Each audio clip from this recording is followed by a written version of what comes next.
ETF index mutual funds నేర్చుకుని stock మార్కెట్లో రాణించాలనుకుంటున్నారా? వెంటనే ఈ నెంబర్కి కాల్ చేయండి. నమస్తే రమగారు. నమస్తే జయ.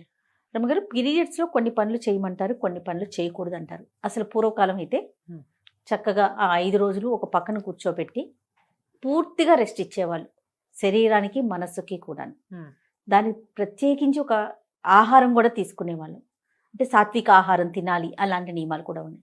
సరే, రోజులు మారాయి, కాలంతో పాటు మనం కూడా పరుగులు పెడుతున్నాం, ఆడవాళ్ళు ఇంటికే పరిమితం కావట్లేదు కాబట్టి కొన్ని చిన్న చిన్న మార్పులు చేసుకున్నాం. కానీ కొన్ని విధానాలు మాత్రం మనం మార్చుకోం. ఫర్ ఎగ్జాంపుల్, పచ్చళ్ళు పట్టుకోకూడదు, లేకపోతే బీరువా పట్టుకోకూడదు. బీరువా పట్టుకోము, కూడదు ఏమో నాకు తెలియదు, కానీ తీయము, అన్నిట్లో చేతులు పెట్టేయము, ముఖ్యంగా పూజ చెయ్యము, పూజ గదిలోకే వెళ్ళాం. ఊడ్చే అవకాశం లేకపోతే అలా వదిలేస్తాం.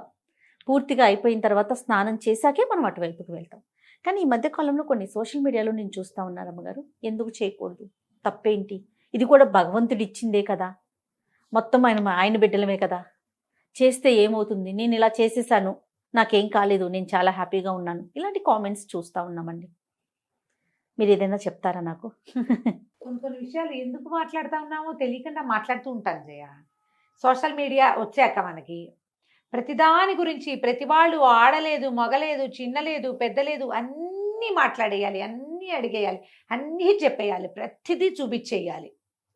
ఏదనిపిస్తుంది అనిపిస్తే ఏ ఊహ వస్తే ఆ ఊహ ప్రతిసారి నేనైతే నాకు ఒక ట్యాగ్ లైన్ ఉంటుంది, ఫాలో యువర్ ఓన్ రిలీజియన్, నీ సొంత విధి, సొంత ధర్మం, మీ ఇంట్లో నీ ముందు వాళ్ళు ఏం చేశారో అది. ఓకే, నీ పక్కన ఉన్న వాళ్ళు, నీ ఫ్రెండ్స్ ఎవరో, మేము ఇట్లా చేస్తాం, మీరు ఎట్లా చేయరా, ఎట్లా చేయకపోతే తప్పు, పాపం, అదేదో పాయింట్లు.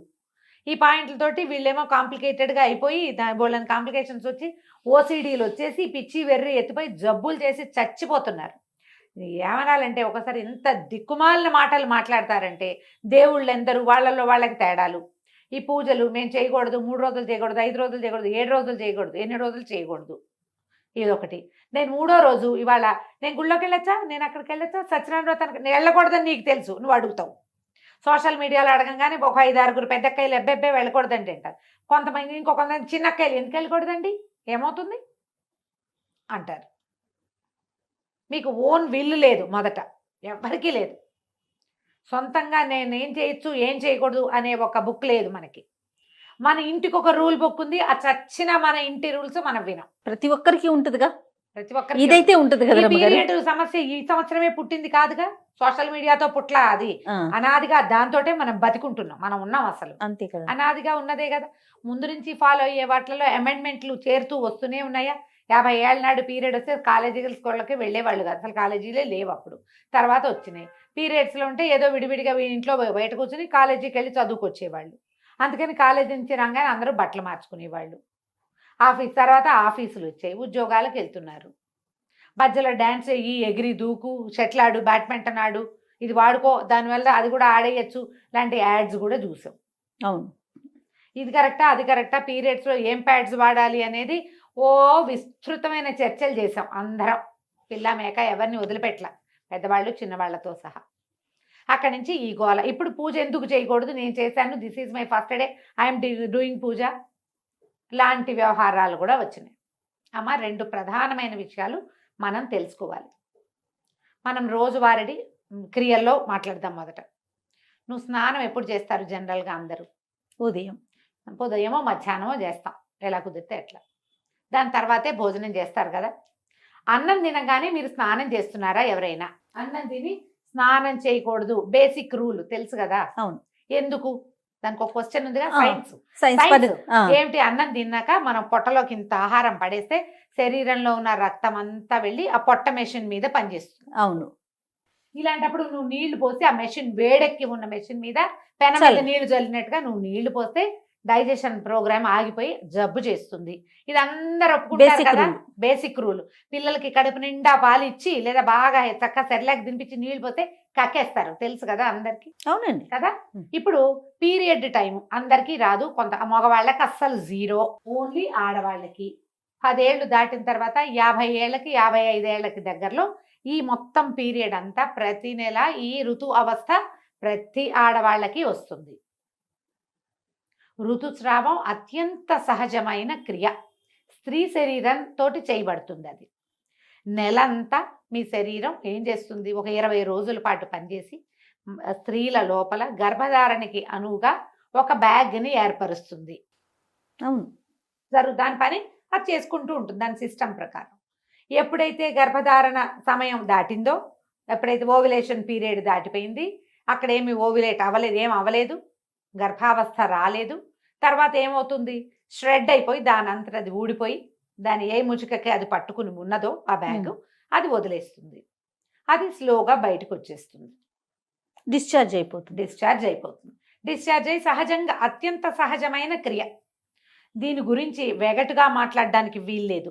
ఎందుకంటే నీ బతుకు దాని మీద ఉంది, మనుషుల పుట్టుక దాని మీదే ఉంది.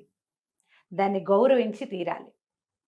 ఈ షెడ్ చేసే టైంలో శరీరం లోపల ఎక్కడో ఉన్నది, అది ఒక మార్గం ద్వారా నిదానంగా అది బయటకు వచ్చేటప్పుడు శరీరంలో ఉన్న క్రియలన్నీ స్లో అయ్యి ఈ క్రియకి దోహదం చేస్తాయి.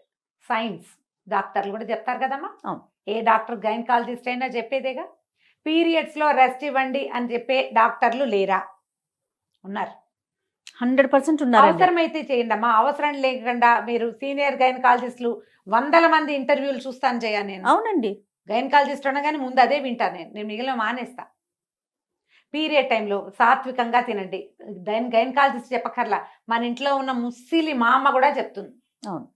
హాయిగా లైట్ ఫుడ్ తినండి, రెస్ట్ తీసుకోండి, ఓ పక్కన ఉంచండి. కొంతకాలము దీని మీద అవగాహన లేక వీళ్ళని స్నానాలు చేయనివ్వకుండా ఒక మురికి చీకటి కొట్లలో వాళ్ళని చూస్తేనే పాపం అన్నట్టుగా జరిగింది. నేను కాదని అన్నం, ఒక రకమైన అవగాహన లోపమే కానీ అసలు క్రియ మాత్రం చేశారు. వీళ్ళకి రెస్ట్ మాత్రం ఇచ్చేవాళ్ళు. అవును. దీనికి ప్రధానంగా కావాల్సింది రెస్ట్. అది జరిగింది, అదైతే జరిగేది. వాళ్ళని ఇంటి పనులలోకి రానివ్వకుండా ఓ పక్కన వచ్చారు, చూస్తేనే పాపం అన్నట్టుగా ప్రవర్తించిన వాళ్ళు కూడా కొంతమంది ఉన్నారు. వాళ్ళకి అవగాహన లేక. అది ఎక్కడ పర్సెంటేజ్ తక్కువ కదండి, చాలా తక్కువ. ఆ ఒకటి హైలైట్ చేసి మాట్లాడకండి దయచేసి. మీరెవ్వరూ ఆ పరిస్థితుల్లోకి వెళ్ళాల. ఇప్పుడు సమాజంలో ఉన్న వాళ్ళు ఎవరు దాన్ని చూసిన వాళ్ళు చాలా 10% కూడా లేదు. అవునండి. ఇప్పుడు ఈ మాట్లాడే వాళ్ళు ఎవరికి దాని గురించి తెలియదమ్మా. అక్కర్లేని మాటలు అవన్నీ పక్కకుంటే సరిపోతుంది. అయినా ఇప్పుడు ఇది డిశ్చార్జ్ అయిపోతుంది నిదానంగా. అప్పుడు నువ్వు తిండికి ఎక్కువ అవి ఇవి తినేసి వృక్ష పదార్థాలు తిని పొట్టకి పని కల్పించద్దు.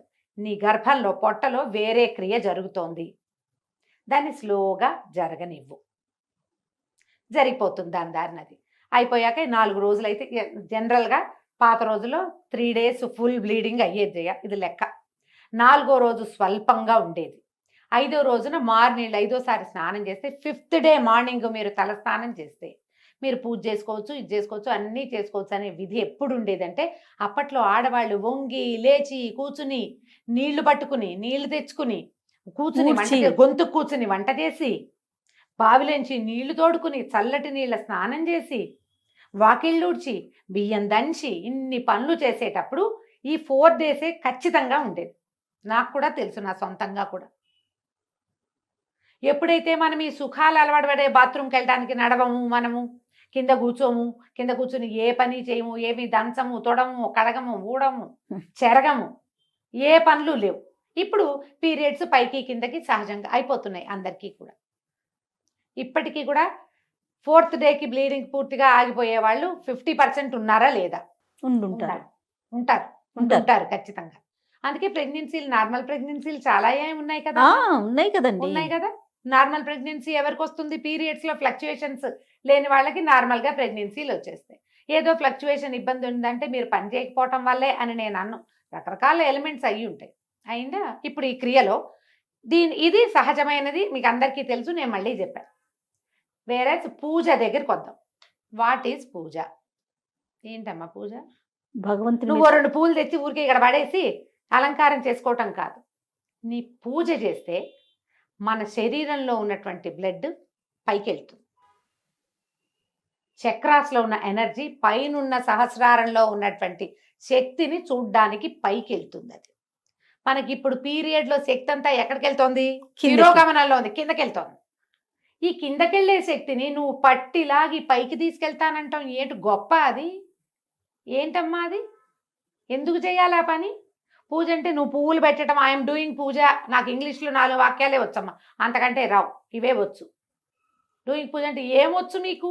ఏవో 2 పువ్వులు పెట్టి ఒక దీపారాధన చేసి ఒక అగరత్తులు వెలిగిస్తే అది పూజ ఏమైపోదు. ఇది ఊరికే క్రియ చేస్తున్నాం అంతే మనం. పూజ అంటే ఏదైనా చదవటం, ఏదైనా భగవంతుడికి ఆత్మ సమర్పణ చేయటం అమ్మా పూజ అంటే. అది క్రియ కాదు, ఉమ్. క్రియ కాదు. ఈ పై క్రియ చేసి నేను పూజ చేశాను, పీరియడ్స్లో ఉన్నాను, నేను చేస్తున్నాను, నాకేమీ కాలేదు, మీకు కూడా ఏం కాదు, చెయ్యండి అంటే నువ్వు ఒకదానివి 2 పువ్వులు పెడతావు. నేను అట్లా పెట్టను, నా పూజ అది కాదు. నాకంటే పూజ అంటే ఇంకోటి ఉంది. నువ్వు చేసావని నేను చేయకపోయినా ఎవరో ఒక పిచ్చి మొహాలు 5-6 గట్టిగా అవి ఇవి చదువుకుని చేస్తే వాళ్ళ బ్లడ్ పైకి పంప్ అవుతానంటుంది, ఓ పక్కన బ్లడ్ ఫ్లో కిందకి వెళ్తోంది. ఎందుకు చేస్తారమ్మా ఈ పనులు? ఎందుకు చేయొద్దన్నారు? అసలు పీరియడ్లో ఈ పని వద్దు అని ఎందుకు చెప్పారంటే 2 పద్ధతులు. తిరోగమనం కిందకి ఫ్లో అవుతున్న దాన్ని నువ్వు పైకి పంప్ చెయ్యొచ్చా? ఈ పూజ పిచ్చి ఎందుకు? 5 రోజులు నువ్వు ప్రశాంతంగా ఉండొచ్చే, 4 రోజులు పూజొద్దు, వంట తంట చేయబోక హాయిగా ప్రశాంతంగా ఉండు, నీ శరీరం బాగుంటుంది, నీ హార్మోన్స్ చక్కగా ఫ్లో అవుతాయి. ఒకవేళ నీ ప్రెగ్నెన్సీలు మనం ఇప్పుడు కంటల్లా, ఇది వరకు అంటే బాగా కనేవాళ్ళమ్మా. అవును, ఇప్పుడు కనడాలు లేవు, ఎవరు 1, 2 కంటాం. కొన్ని అసలు ఆ 1 కూడా వద్దనుకునే అవి కూడా తయారైనాయి ఇప్పుడు, అవి వద్దని. కానీ మీకు మీ శరీరం తన పని చేస్తుంది. బుద్ధి నీది, వద్దనుకునే బుద్ధులు మనవి. శరీరానికి మాత్రం దాని ప్రకృతి ధర్మం ప్రకారం ప్రతి నెల అది రెడీ అవుతూనే ఉంటుంది.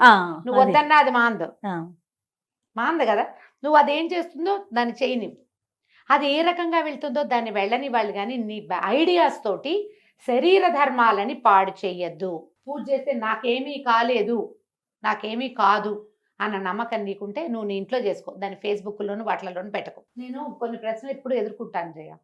వాళ్ళ 4th డే గుళ్ళోకి వెళ్తా, ఎప్పుడు వెళ్ళను ఎందుకు అడుగుతారమ్మా? నాకు తెలియక అడుగుతా. సొంతంగా డిసైడ్ చేసుకోరు మీరు? ఇది మీ పర్సనల్ థింగ్ కదా. అంతే నాకు కదా ఎంత కోపం వస్తుందో జయ. అంటే ప్రశ్నలు అడిగితే మీ కోపం వస్తుందా? పెద్దవాళ్ళు మీరు ఇలా మాట్లాడచ్చా అంటారు రమ్మగారు. నువ్వు కూడా అంటావు. అవును, నువ్వు కూడా అదే మాట అంటావు. నేను అంటాను నీ సొంత పర్సనల్ థింగ్ నువ్వు ప్రతిసారి చేస్తావు. మీ ఇంట్లో మీ అమ్మ చెప్పింది, అమ్మమ్మ చెప్పింది, మేనత్త, అత్తగారులు అందరూ చెప్పుంటారు కదా, ఈ క్రియ ఉన్నప్పుడు ఇది చెయ్యకూడదు అని. నాతో అవుననిపించుకోవాలని మీరు ఎందుకు అనుకుంటారమ్మా? అసలు తప్పు కదా అది.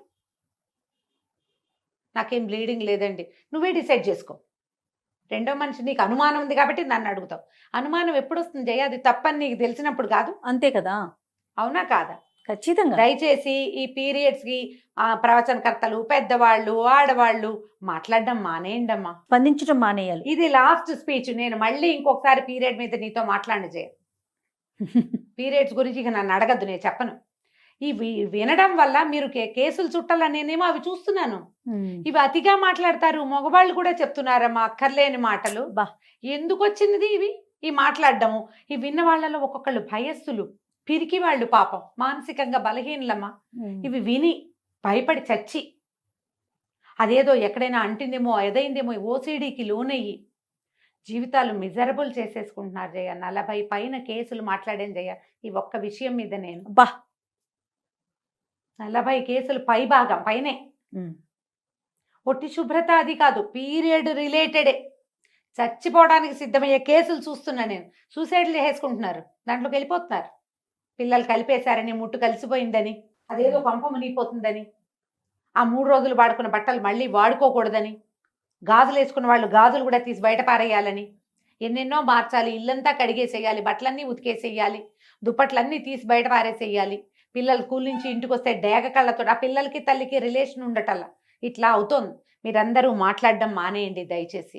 అయితే అతివృష్టి రేపు అనావృష్టి చూస్తున్నాం. అవునా కదా రమ్మగారు? ఎవరి ఇళ్లలో ఏముందో వాళ్ళ ప్రకారం వాళ్ళని పాటించుకొనివ్వండి దయచేసి. పీరియడ్స్ లో చేయొచ్చా అని ఎవరైనా అడిగితే అమ్మా, ప్రవచనకర్తలు మీరు మాట్లాడకుండా ఉంటే చాలా రకాల మానసిక సమస్యలకి అసలు సమాధానాలు లేని స్థితిలో వాళ్ళని పెట్టేసిన వాళ్ళం అవుతున్నాం. నేను కూడా ఇంక్లూడెడ్ జయ. నేను చెప్తున్నా కదా, చేసిన పాపని చెప్తే పోతుంది. ఇదే లాస్ట్ వీడియో జయ. ఇక మళ్ళీ పీరియడ్ రిలేటెడ్ ఇష్యూ క్వశ్చన్, ఏ పండగ గురించి నువ్వు పీరియడ్లో ఉంటే ఎప్పుడు చేసుకోవాలమ్మా? పోలిపాడ్యమి నాడు దీపం పెట్టాలి. పాడ్యం వెళ్ళిపో రోజు నువ్వు బయట ఉన్నావు, 5 రోజుల తర్వాత మార్గశిర మాసంలో దీపం పెట్టమని నేను చెప్పచ్చా నీకు? తప్పు కదా. వినాయక చవితి నాడు పీరియడ్ వచ్చింది, ఎప్పుడు చేసుకోవాలి? ఏమి ఒక సంవత్సరం మానేసి వచ్చే సంవత్సరం చేసుకోకూడదమ్మా. కాదు రమ్మగారు, వినాయక చవితి పూజ దగ్గర నుంచి దసరా నవరాత్రుల దగ్గర నుంచి ప్రతి దానికి ఈ ప్రశ్నే చూస్తూ ఉంటాం అయినా మనం. కార్తీక మాసం, అది కూడా కార్తీక మాసం 5 రోజులు దీపాలు పీరియడ్ వచ్చింది మా ఇంట్లో దీపం ఎలా ఏమవుతుంది కొంప మునక మానేసేయండి. తర్వాత పెట్టుకో. నీ స్థితి నీకు ఒకదానికే కాదు కదా, నీ చుట్టూతో ఉన్న ప్రకృతి కూడా తెలుసు కదా. ఎస్, పిల్లలుంటే పెట్టించండి, లేకపోతే మానేయండి. కేవలం కామెంట్లలో ప్రశ్నలు మీ దాకా తీసుకొస్తున్నారు అమ్మగారు, కానీ మీరు పర్సనల్ గా కూడా ఎన్నో ప్రశ్నలు మాట్లాడతా. ఎదుర్కోవాల్సి వస్తుంది, మాట్లాడాల్సి ఈ వస్తుంది. 5 రోజులు పెట్టుకోలేనమ్మా, ఇప్పుడు ఏం చేయనమ్మా, ఆ తర్వాత పెట్టుకోండి అమ్మా అని చెప్తా. ఇదే ఆన్సర్. అవునని చెప్పాలి జయ, కనీసం 30 మందికి చెప్పా ఈ మాట, తెలుసా? కార్తీక మాసం రోజు దీపం పెట్టుకోవాలి కదమ్మా, పీరియడ్ లో పెట్టుకోలేము, అప్పుడు ఎలాగమ్మా? మీ ఆయనతో పెట్టించండి. మొగుడు ఒప్పుకోకపోతే కొట్టుకు చేస్తారా మీ ఇద్దరు ఈ విషయం మీద? వదిలేయండి.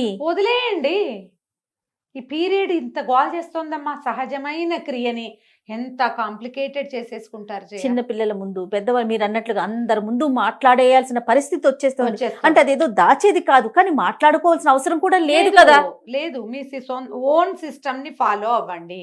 ఎస్, కానీ స్ట్రిక్ట్ గా చెప్తున్నా నేను, పీరియడ్స్ సమయంలో చాలా అత్యవసరమైతే గానీ మీరు ప్రయాణాలు చేయొద్దు. సాధ్యమైనంత లైట్ ఫుడ్, సింపుల్ ఫుడ్ తీసుకోండి. సాధ్యమైనంత తక్కువ పని చేయండి.